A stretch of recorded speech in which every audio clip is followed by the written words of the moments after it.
بسم الله الرحمن الرحیم. موږ په تیر درس کې د اسلام بناوې ویلې وې او تشریح کړې مو وي. دا هم په دې کې دریم درس دی، یعنې دریمه شارټ ویډیو ده.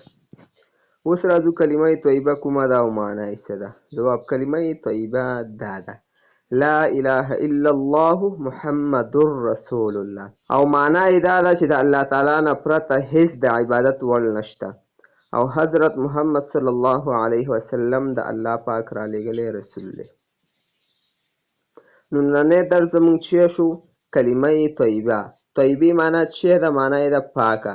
ولې ورته پاکه وایي؟ چې انسان چې دی د کفر یا د تیارو نه په رڼا ته پکې راوړي، اسلام ته پکې راوړي. نو دغه معنا شوه.